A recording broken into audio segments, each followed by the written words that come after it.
요한복음 15장 1절에서 8절 말씀으로 올해도 풍년입니다 라는 제목으로 하나님의 말씀 나누도록 하겠습니다. 우리 좌우 앞뒤 서로를 보며 이렇게 축복합시다. 올해도 풍년입니다. 인사하겠습니다. 네. 윤 장로님께는 참 와닿는 제목일 것 같습니다. 다른 분들에게는 농사와 관련이 없는 분들이 꽤 많으시기에 와닿지 않을 수도 있으실 텐데, 어느덧 25년도도 8월을 맞이했고 내일 모레면 어느덧 이제 8월도 중순을 넘어갑니다. 지난주 목요일 7일 가을의 시작을 알리는 입추였습니다. 수확의 계절 가을을 앞두고 올해도 풍년을 꿈꾸고 소망해 보기를 바랍니다. 우리는 그리스도인으로서 어떤 수확물을 얻어야 합니까? 내가 신앙생활을 하면서 수확해야 될 작물은 무엇입니까? 라는 것입니다. 농부가 자기 밭에 자기가 추수해야 될 작물의 내용을 모르면 말이 될까요? 안 될까요? 거보십시오. 제가 이 농사와 관련이 없는 분들이라고. 내가 어떤 씨를 심었고 내가 이번 가을에 또 추수할 때가 되면 어떤 작물을 내가 추수해야 될지를 알아야 합니다. 그래야 언제 팔고 어디다 팔고 얼마에 팔지를 우리가 알 수 있지 않겠습니까? 우리는 그리스도인으로서 과연 어떤 작물을 수확해야 합니까? 그리고 잘 수확하고 계십니까? 30년, 40년, 50년 신앙생활 하셨으면 내가 그리스도인으로서 이런 열매를 맺었습니다 라고 누군가에게 당당히 얘기하실 수 있으십니까? 또 그것을 많이 거두어 풍년이라고 외칠 수 있으십니까? 오늘 말씀을 통해 내가 수확해야 할 작물이 무엇인지를 깨달으시고 또 그것을 어떻게 해야 이 남은 9월, 10월, 11월, 12월 동안에 풍작을 이룰 수 있는지, 또 왜 우리는 그리스도인으로서 소작을 하면 안 되고 풍년을 이루어야 되는지 깨닫는 시간 되기를 원합니다. 그래서 올해 추수감사주일 또는 송구영신 예배 때 왕성의 모든 성도님들께서 올해도 풍년이었습니다 라고 고백하고 하나님께 감사 영광 올려드릴 수 있기를 소망합니다. 과연 우리는 어떤 작물을 수확해야 하는가? 오늘 본문 1절과 5절에 잘 나타나는데, 먼저 1절 함께 읽겠습니다. 시작. 나는 참 포도나무요 내 아버지는 농부라. 아멘. 예수 그리스도께서는 자신을 향해서 나는 참 포도나무다 라고 말씀하십니다. 성자 예수 그리스도는 포도나무요, 성부 하나님은 무엇이다? 농부다 라는 것입니다. 농부는 무엇합니까? 이 포도나무를 관리하겠죠. 잘 자라도록, 병충해가 들지 않도록, 햇빛이 잘 받도록, 비료도 잘 뿌려주고. 그렇다면 우리는 무엇이냐? 5절 함께 읽겠습니다. 시작. 나는 포도나무요 너희는 가지라. 그가 내 안에 내가 그 안에 거하면 사람이 열매를 많이 맺나니 나를 떠나서는 너희가 아무것도 할 수 없음이라. 아멘. 하나님의 백성된 우리는 무엇입니까? 가지입니다. 가지. 가지가 이렇게 쭉 뻗어 있겠죠? 이게 우리라는 거예요. 예수 그리스도라는 참 포도나무에 어떻게 연결되어 있는, 관계적인 표현을 쓰자면 연합되어 있는 그 가지가 바로 우리라는 것입니다. 우리는 영적인 원리를 잘 이해해야 됩니다. 예수 그리스도라는 그 참 포도나무에 연결되어 있는 가지가 나다. 그리스도인, 신앙인은 뭐다? 포도나무에 연결된 가지다. 그러면 신앙인이 거둬야 될 농작물, 작물은 뭐다? 열매는 뭐다? 포도다. 할렐루야. 포도 수확을 많이 하셔야 돼요. 저희 부모님 고향이 김천입니다. 김천에 포도가 유명해요. 제가 아주 그런 영적인 도시에서 태어나진 않았습니다. 저희 부모님이 태어났고 저는 대구에서 태어났어요. 중요한 거는 김천이 이제 보라색 포도가 주 수확물이 아니고 샤인머스켓으로 바뀌었습니다. 그래서 전국 어디를 가든 김천 샤인머스켓을 맛보실 수 있습니다. 드실 때마다 저를 위해 기도해 주시기 바랍니다. 아무 연관 없습니다. 예. 중요한 것은 우리가 그 참 포도나무 대신 예수 그리스도에 연결되고 연합되어진 가지이기 때문에 우리는 포도를 맺어야 하는데, 그럼 결국에는 우리가 신앙생활에서 어디서 포도를 거둡니까? 옛날에는 강대상에 막 포도도 새겨놓고 뭐 교회 막 창문 같은 데도 포도 많이 그려놨는데 왕성교회는 그런 게 없잖아요. 그럼 우리 어디 가서 포도를 수확합니까? 이 포도가 결국엔 뭐다? 예수 그리스도라는 나무에 접붙임 받은 우리 가지에는 뭐가 맺혀야 된다? 포도 같은 예수 그리스도가 맺혀야 된다. 할렐루야. 결국에는 우리 성도님들의 신앙생활을 거듭하고 해를 거듭하고 시간이 지날수록 우리의 인생에는 어떤 열매가 맺혀야 된다? 예수 그리스도가 맺혀져야 됩니다. 할렐루야. 이 영적인 원리를 깨달으셔야 돼요. 우리 성도님들의 삶 속에서 예수 그리스도가 보이십니까? 예수 그리스도라는 열매를 맺고 계십니까? 라는 거예요. 그 예수 그리스도 같은 열매가 뭔지는 조금 이따 또 살펴보기로 하고요. 자, 그런데 중요한 거는 열매를 맺지 못하면 어떻게 되냐라는 것입니다. 우리가 풍년을 바라보겠는데 풍년은커녕 열매를 맺지도 못하면 어떻게 되냐? 2절이 오늘 본문에서 상당히 중요한데요. 우리 2절 함께 읽겠습니다. 시작. 물은 내게 붙어 있어 열매를 맺지 아니하는 가지는 아버지께서 그것을 제거해 버리시고 무릇 열매를 맺는 가지는 더 열매를 맺게 하려 하여 그것을 깨끗하게 하시느니라. 아멘. 농부 되시는 성부 하나님은 뭐 하고 계십니까? 두 눈을 부릅뜨고 가지들을 관찰하고 있습니다. 뭐 하려고? 열매를 지속적으로 맺지 못하는 가지는 뭐 합니까? 잘라버립니다. 제거해버립니다. 예수 그리스도와 연결되지 못하고 연합되지 못한 가지는 그냥 잘라버리기 위해서 하나님은 전지가위 들고 스탠바이 하고 계십니다. 어이구, 열매가 없네? 싹둑. 그런데 지속적으로 열매를 맺는 가지는 어떻게 하십니까? 깨끗하게 정돈해 주시고 열매를 잘 맺을 수 있게 장가지들 제거해 주고, 그렇게 해서 좋은 열매가 맺힐 수 있도록 우리 성부 하나님께서는 주무시지도 않고 불꽃 같은 눈동자로 우리를 지켜보고 있다라는 것입니다. 열매 맺지 않으면 어떻게 됩니까? 잘린다. 열매 맺고 계십니까? 즉 우리는 신앙인으로서 그리스도인으로서 열매를 맺고 안 맺고는 우리의 선택사항이 아니라는 겁니다. 내가 예수를 믿어 구원을 받았으면 우리는 필연적으로 반드시 뭐 해야 한다? 열매가 맺혀야만 한다. 그럼 열매는 우리의 힘으로 맺는 것이라는 거예요? 아니라는 거예요? 아니라는 거예요. 내가 애쓰고 노력해서 열매가 맺힌다? 아닙니다. 우리는 뭐 하면 됩니까? 참 포도나무에 연결되어 있으면 돼요. 연합되어 있으면 뭐 합니까? 자연스레 열매가 맺힌다라는 것입니다.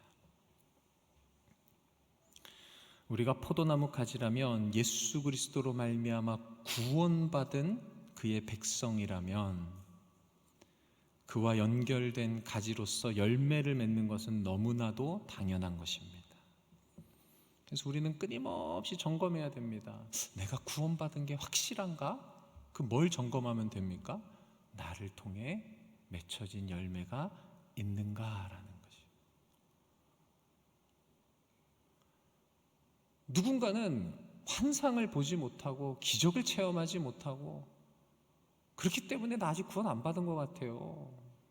누군가는 막 놀라운 막 역사가 일어나고 기도 응답이 일어나니 저분은 확실히 구원받은 것 같은데 저는 아닌 것 같아요 라고 말씀하시는 분들이 이곳에도 계십니다.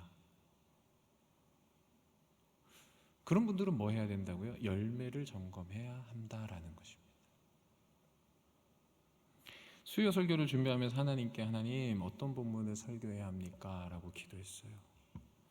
왜냐하면 제가 어제 오늘 새벽 설교하고 돌아오는 주일 오후 찬양 예배 설교도 해야 돼서 머리가 터질 것 같아 뭐 할 수밖에 없습니까?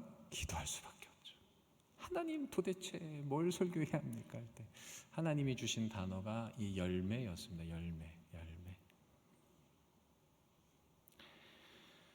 사역을 하면서 가장 힘들 때가 언제냐면 저를 힘들게 하는 사람들 때문에 힘든 것은 아닙니다. 제가 이래봬도 많이 싸가지가 없습니다. 독해요. 저한테 뭐 대놓고 욕을 하건 저한테 뭐라고 하든 마음속으로 딱 한마디 합니다. 너 심판받을 거야. 너가 어디 나를 건드려? 내가 뭘 잘못했지? 점검해보고 딱 그냥 그래 열심히 욕해라, 열심히 뭐라 해라. 난 하나님께 떳떳하다. 그러면 그런 사람들이 뭐라 해도 별로 두렵지도 않습니다. 때로는 감당할 수 없는 일들이 몰아치기도 하죠. 왕성교회에서 제가 최근에 들은 말 중에 왜 목사님들 1층에서 인사를 안 하십니까? 이런 얘기를 들었어요. 사역자분들이 바빠서 잘 못하는데 그 얘기를 한 2번 듣고 교구 목사님들께 제가 말씀드렸습니다. 우리 2부 예배 마치고 1층에 가서 인사를 하자. 그래서 지금 다 이렇게 몇 주째 인사를 합니다. 중요한 거는 인사할 때 웃어야 돼요? 안 웃어야 돼요? 웃어야죠. 거기다 왕성교회는 악수해요? 안 해요? 해야죠. 근데 중요한 거는 제가 교회에서 전임사역을 하는데 웃으면서 인사했어요. 그럼 잘한 거예요? 못한 거예요? 뭐 잘한 것도 아니고 그냥 해야 될 일을 한 거죠. 그런데 어떤 이야기를 들은 줄 아십니까? 김진주 목사가 저한테 추파를 던져요. 이런. 아니 성도가 오면 웃어야죠. 근데 추파를 던진대요. 그럼 그 이야기를 들은 담임 목사님은 저를 불러다가 뭐라 하는 줄 아십니까? 그래도 김 목사 때문에 오해가 생겼으니 사과하십시오.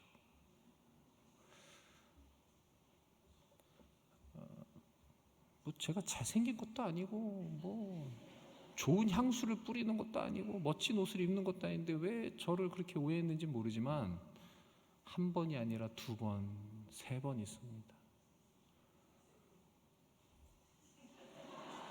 조금 더 큰 소리로 하셔도 좋습니다.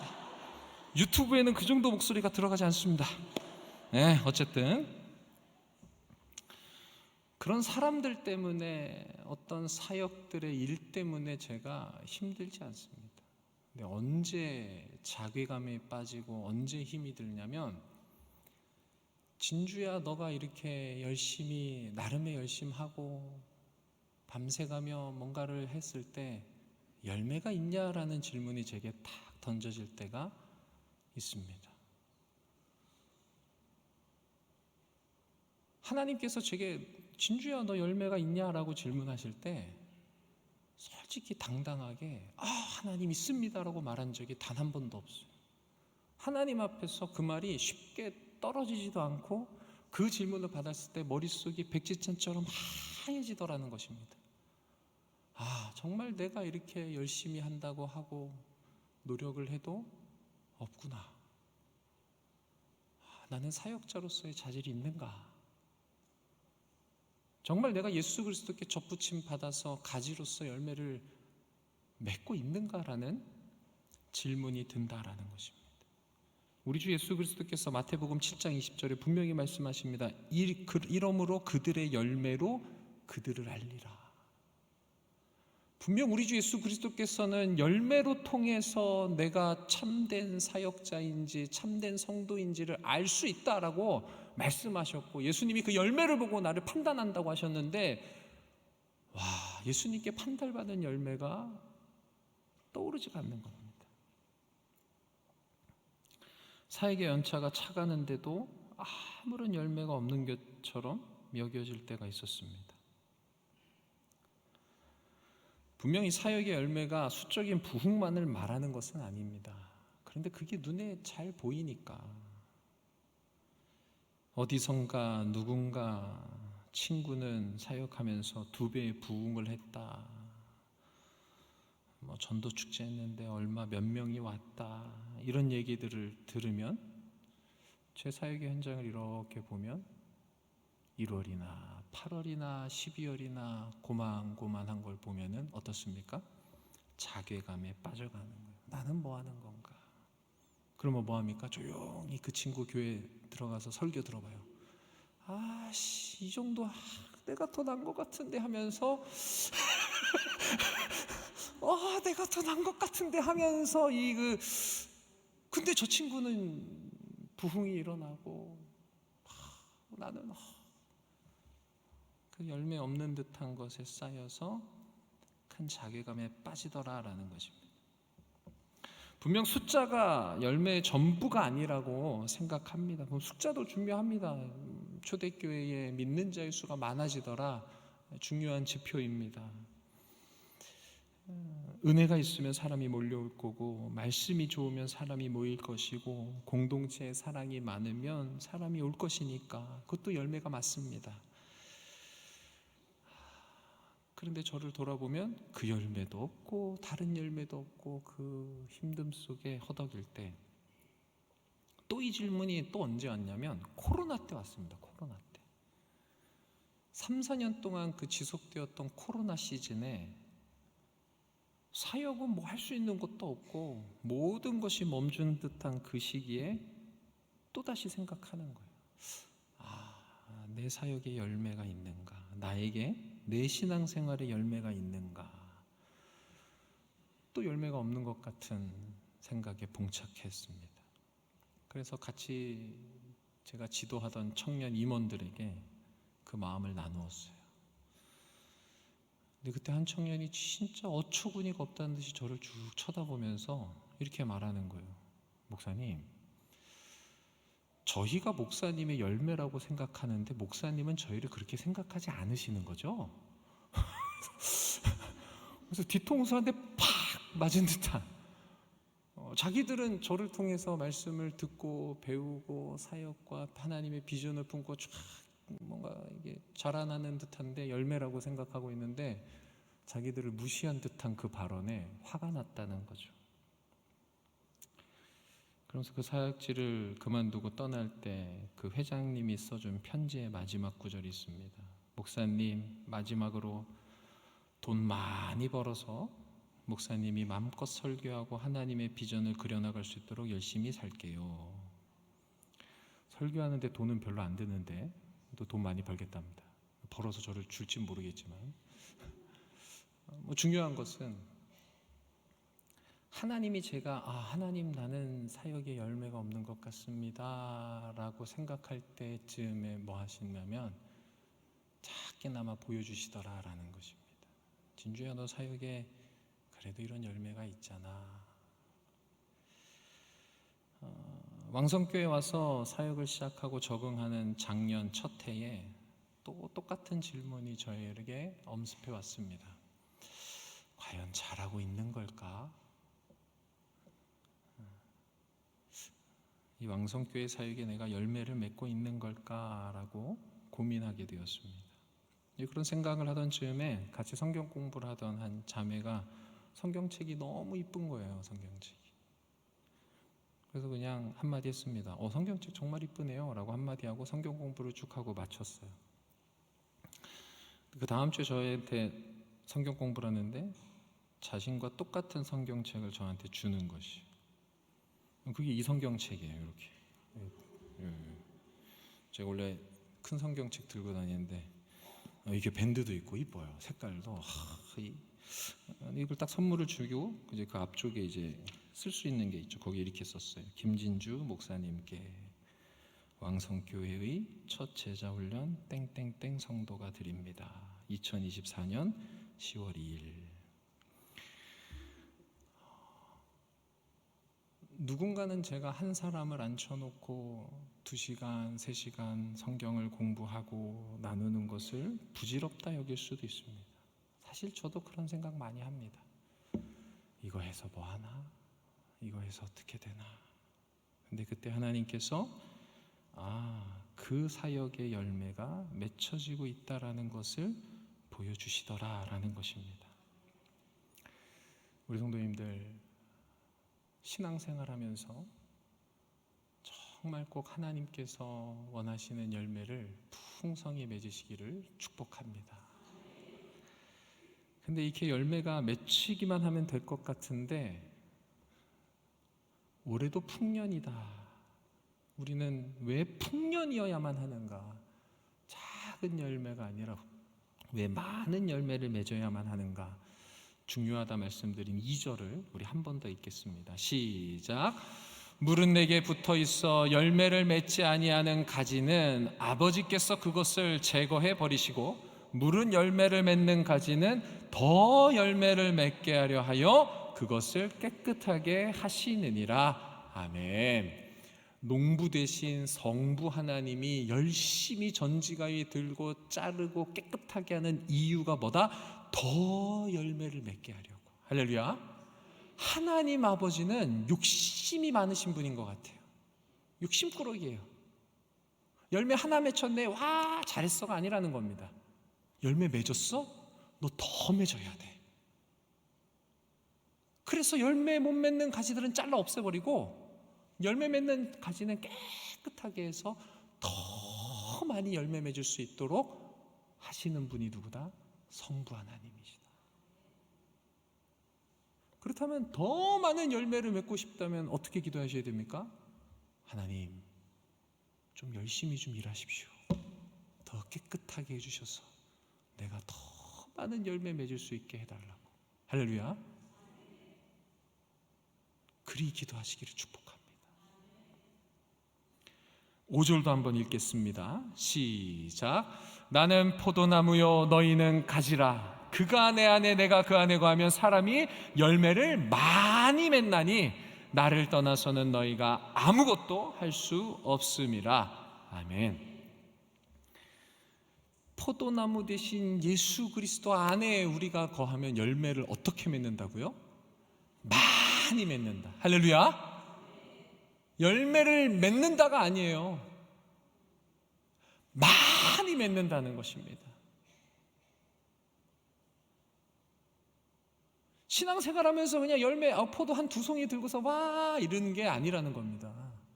감당할 수 없을 만큼 제자들이 그물을 던졌을 때 그물이 찢어질 만큼 물고기가 수확되는 그 느낌, 그 손맛. 우리 인생에서 이 포도가 너무나 많아져서 이곳에 딱 들어오면 포도향이 가득해. 포도향에 취해야 되는 신앙생활 하죠. 열매를 많이 맺는 것이 성부와 성자 하나님의 뜻인 줄 믿습니다. 8절도 함께 읽어보겠습니다. 시작. 너희가 열매를 많이 맺으면 내 아버지께서 영광을 받으실 것이요 너희는 내 제자가 되리라. 아멘. 열매를 많이 맺어야지만 하나님께 영광을 받는다 이게 아니라 예수 그리스도 안에 있으면 뭐 할 수밖에 없다? 열매를 많이 맺을 수밖에 없다. 예수 안에서 열매를 많이 맺었으니 당연히 어떻게 된다? 하나님께 영광을 돌려드리게 된다. 열매를 많이 맺는 것이 우리 인생의 유일한 목표인 줄 믿습니다. 하나님께 영광을 올려드리는 것이 우리의 인생의 제일 되는 목적이지 않습니까? 하나님께 어떻게 영광을 올려드린다고요? 그리스도 안에 있어서 열매를 많이 맺는 것, 그것이 우리 인생의 목표인 줄 믿습니다. 꿈꾸고 기대하십시오. 내가 준비한 포도상자들이 부족할 만큼 트럭이 가득 차서 출하 한 대 시키고 다시 와서 기다리고 또 출하해야 될 만큼 포도 열매가 풍성하게 맺히기를 기대하고 소망하십시오. 그래서 올 연말에는 꼭 올해도 풍년입니다 라고 기쁨의 환호성을 지르는 왕성의 성도님들 되시기를 축복합니다. 우리는 열매를 맺어야 하고 대충도 아닌 많은 풍년의 열매를 맺어야 되는데, 그럼 어떻게 해야 이렇게 많은 열매를 맺을 수 있는가? 제가 계속 2절을 중요하다 했는데 2절 한 번 더 읽겠습니다. 시작. 무릇 내게 붙어 있어 열매를 맺지 아니하는 가지는 아버지께서 그것을 제거해 버리시고, 무른 열매를 맺는 가지는 더 열매를 맺게 하려 하여 그것을 깨끗하게 하시느니라. 아멘. 열매를 많이 맺는 방법은 간단합니다. 뭐합니까? 내게 붙어 있어. 예수님과 끊임없이 연결되어 있어야 돼요. 무엇이 연결되어야 될까요? 우리의 생각, 우리의 마음, 우리의 삶, 우리의 시간, 우리의 돈, 우리의 말, 내 인생의 모든 것이 예수 그리스도와 연결되어야 할 줄 믿습니다. 우리가 그렇게 예수님과 연결되고 예수님과 한 마음 한 뜻이 되어야 풍년을 맞이할 수 있다는 것입니다. 그래서 우리는 끊임없이 점검하고 또 되돌아봐야 합니다. 내 마음에 든, 내 머릿속에 든 생각, 내 입술을 통해 향해 나가는 이 말들이 정말 예수 그리스도와 닮아 있는가? 예수 그리스도가 말하듯이 내가 말하고 있는가? 우리는 끊임없이 점검해야 합니다. 4절 함께 읽겠습니다. 시작. 내 안에 거하라 나도 너희 안에 거하리라. 가지가 포도나무에 붙어있지 아니하면 열매를 맺을 수 없는 것 같이 너희도 내 안에 있지 아니하면 그러하리라. 아멘. 붙어있다라는 표현을 4절에서는 또 어떻게 합니까? 내 안에 거하라. 예수 그리스도 안에 푹 잠겨야 된다는 거예요. 그래야 우리는 열매를 맺을 수 있고 많은 열매를 맺을 수 있다. 그렇다면 예수님께 붙어 있고 예수님 안에 푹 잠겨 있는 인생은 어떤 인생이냐? 7절을 우리 한번 읽겠습니다. 7절 시작. 너희가 내 안에 거하고 내 말이 너희 안에 거하면 무엇이든지 원하는 대로 구하라. 그리하면 이루리라. 아멘. 예수님과 붙어 있다, 예수님 안에 잠겨 있다, 뭐 하는 겁니까? 예수님의 말이 우리 안에 거하는 것이 그렇다는 것이죠. 즉 예수님의 이 생명의 말씀이 우리 안에 있는 것이 곧 뭐다? 예수님과 연결되어 있는 것이고 예수님과 연합한 것이고 예수님 안에 있다라는 것이. 우리 성도님들 이 말씀이 우리 성도님들 안에 있습니까? 이 생명의 말씀이 성도님들의 심령 가운데 박혀 있습니까? 무엇을 하든지 이 말씀을 근거로 행동하고 계십니까? 판단하고 선택하는 기준이 이 말씀이 되고 있으십니까? 그게 예수님과 연결되는 거예요.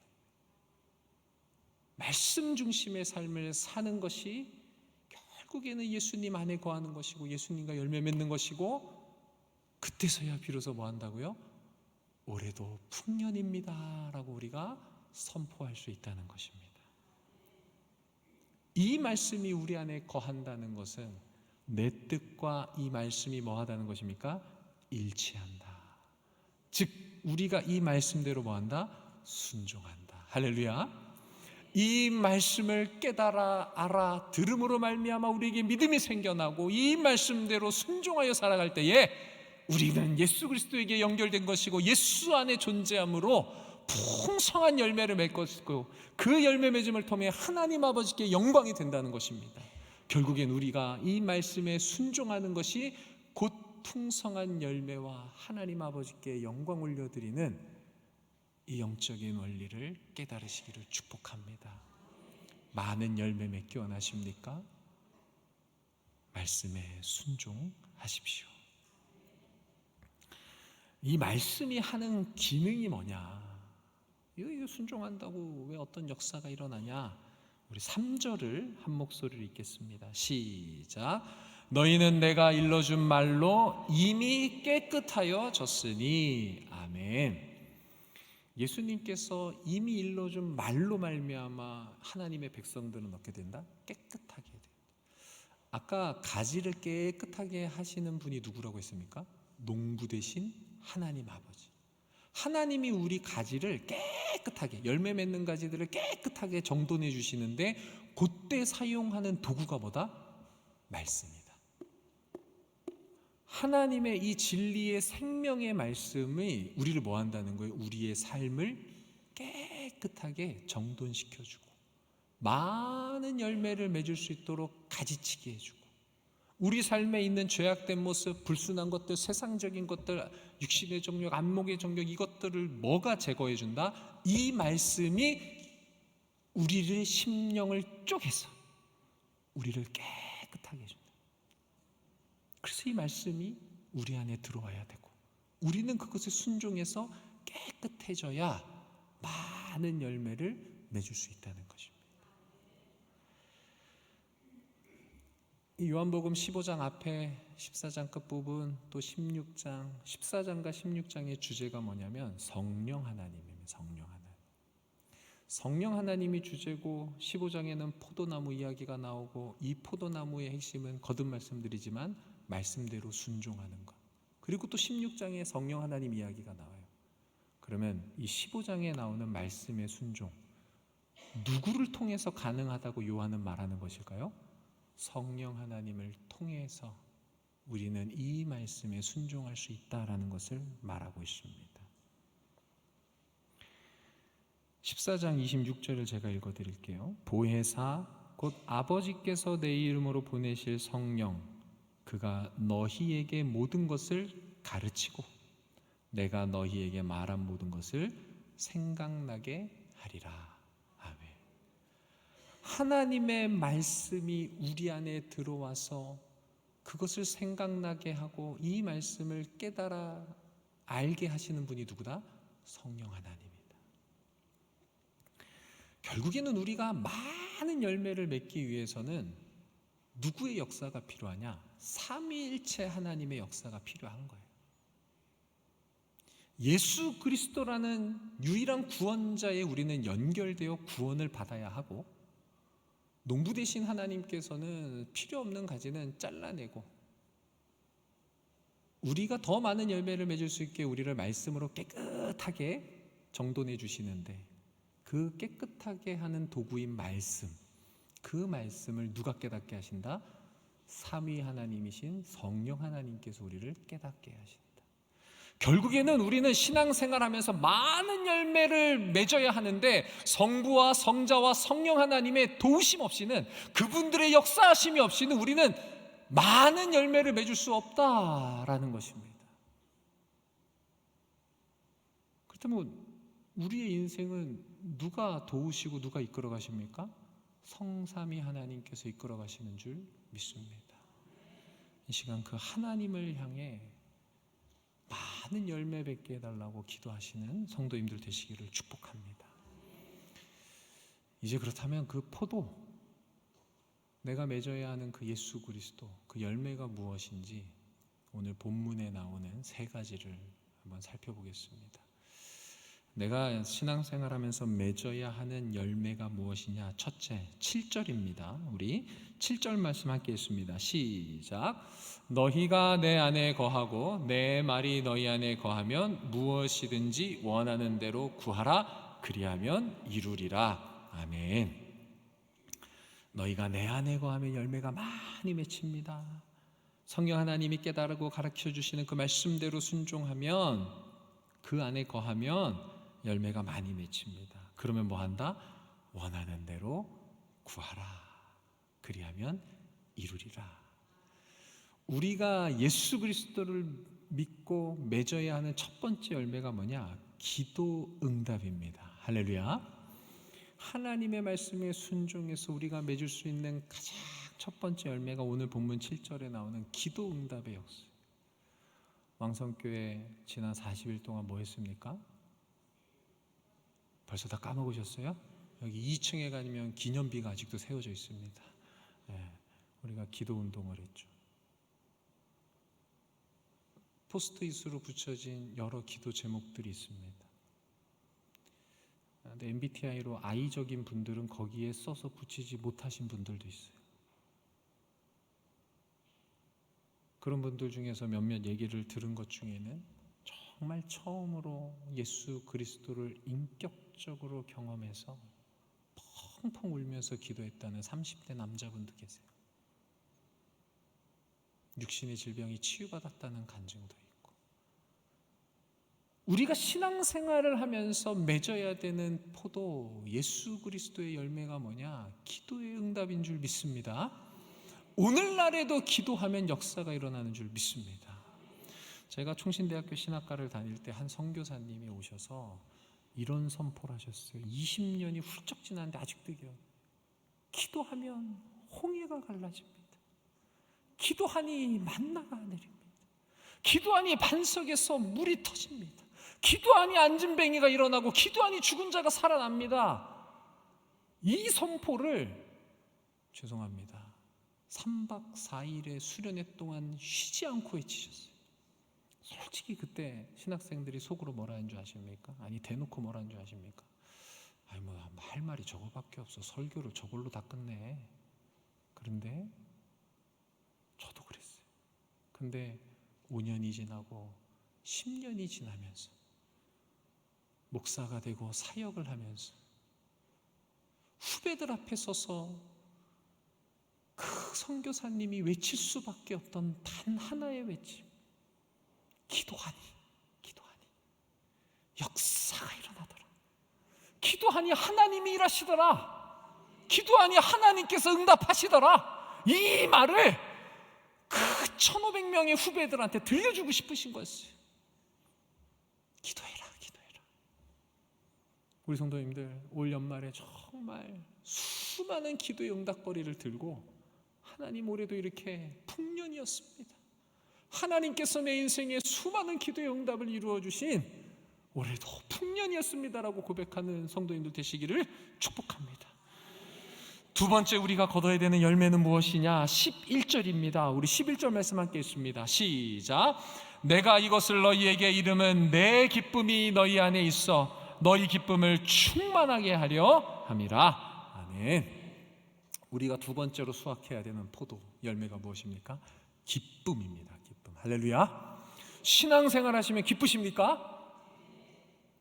안 기쁘신 분만 손 들어 봅시다. 안 기쁘다. 기분 나빠 죽겠다.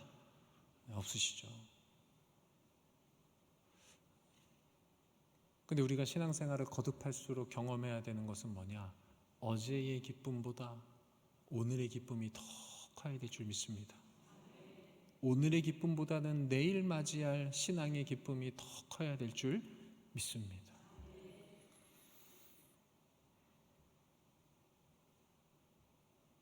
예수님께서 이 말씀을 하시는 이 요한복음 15장 언저리에 있는 이 본문들을 신학자들은 고별설교라고 말합니다. 고별설교.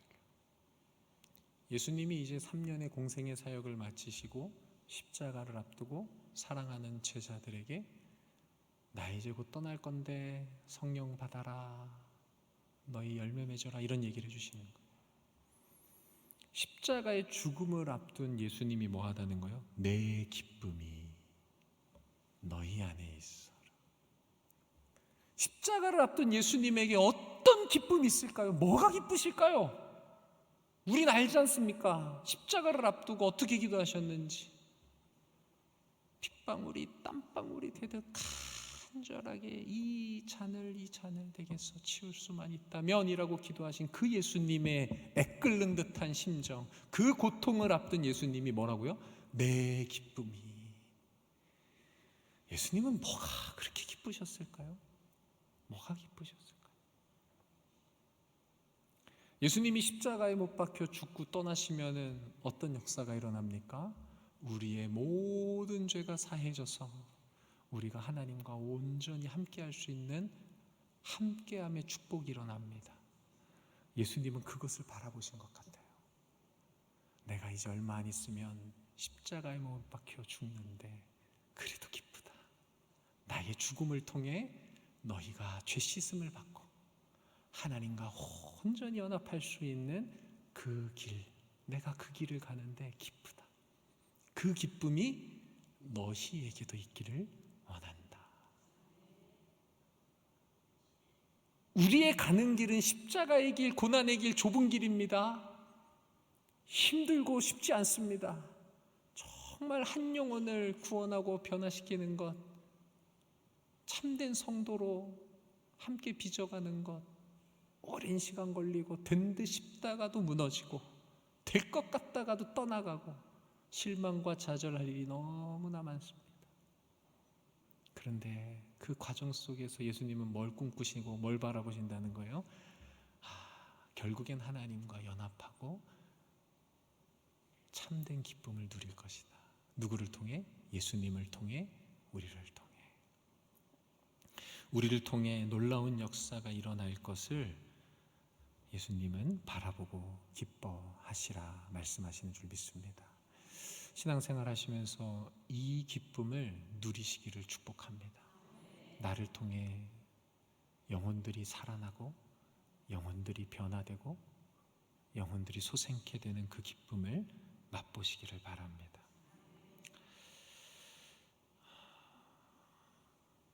이 설교 시간에 해야 되나 말아야 되나 고민을 많이 했는데 딱 원고를 마무리 짓고 나오는데 한 전도사님을 제가 뵀어요. 그래서 그분 이야기라 해야 되나 말아야 되나 하다가 저기 앉아서 해야 되겠다 싶었는데, 제게 딸이 셋이 있습니다.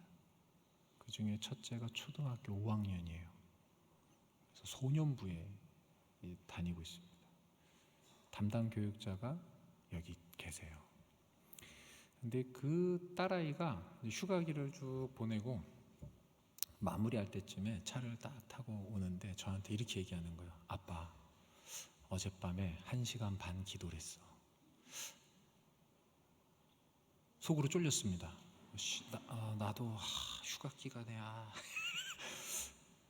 그래. 원래 그럴 때는 이제 태어난 척 해야 됩니다. 목사기도 하고 아빠니까. 그래. 무슨 기도를 했니? 이렇게 물었더니 이게 저는 솔직히 둘째입니다. 형하고 둘이 다인데, 그래서 저는 막내를 누리고 살았기 때문에 첫째의 부담감을 모릅니다. 굳이 알고 싶지도 않습니다.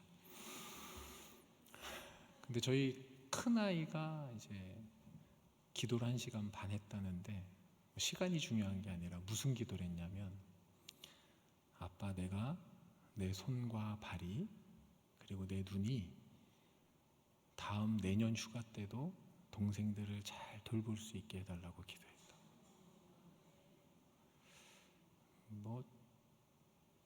저는 어떤 목사님처럼 가정예배 드리거나 그러지도 않아요. 사꾼입니다, 사꾼. 다 누가 가르친 거냐면 그 소년부 전도사님이 하신 거예요.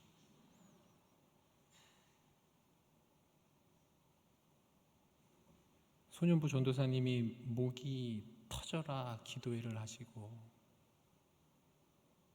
성대 결절이 올 만큼 사역을 열심히 한 그 기쁨이 어디 있더라? 이 아이들에게 맺히고 있더라. 저는 너무 부끄럽죠. 아무것도 한 게 없으니까.